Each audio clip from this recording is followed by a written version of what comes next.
ऊंट के प्रश्न। एक दिन की बात है। एक ऊंट और उसका बच्चा बातें कर रहे थे। बातों बातों में ऊंट के बच्चे ने उससे पूछा, पिताजी, बहुत दिनों से कुछ बातें सोच रहा हूँ। क्या मैं आपसे उनके बारे में पूछ सकता हूँ? हम ऊँटों के पीठ पर कुबड़ क्यों होता है पिताजी? ऊँट के बच्चे ने पूछा। ऊँट बोला, बेटा, हम रेगिस्तान में रहने वाले जीव हैं। हमारे पीठ में कुबड़ इसलिए है ताकि हम इसमें पानी जमा करके रख सकें। इससे हम कई दिनों तक बिना पानी के रह सकते हैं। अच्छा, और हमारे पैर इतने लंबे और पंजे गोलाकार क्यों हैं? ऊँट के बच्चे ने दूसरा प्रश्न पूछा। जैसा मैं तुम्हें बता चुका हूँ कि हम रेगिस्तानी जीव हैं। यहाँ की भूमि रेतीली होती है और हमें इस रेतीली भूमि में चलना पड़ता है।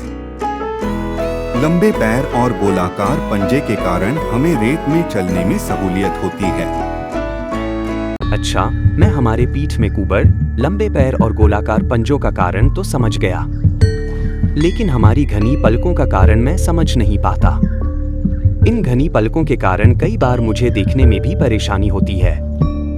ये इतनी घनी क्यों है? ऊंट का बच्चा बोला। बेटे, ये पलकें हमारी आंखों की रक्षा कवच हैं। ये रेगिस्तान की धूल से हमारी आंखों की रक्षा करते हैं।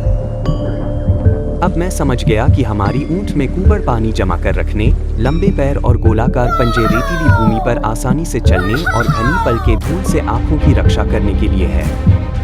ऐसे में हमें तो रेगिस्तान में होना चाहिए ना पिताजी? फिर हम लोग इस चिड़ियाघर, जू में क्या कर रहे हैं? सीख।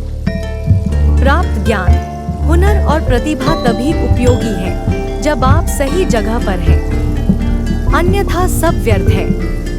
कई लोग प्रतिभावान होते हुए भी जीवन में सफल नहीं हो पाते क्योंकि वे सही जगह क्षेत्र पर अपनी प्रतिभा का इस्तेमाल नहीं करते। अपनी प्रतिभा व्यर्थ जाने मत दे।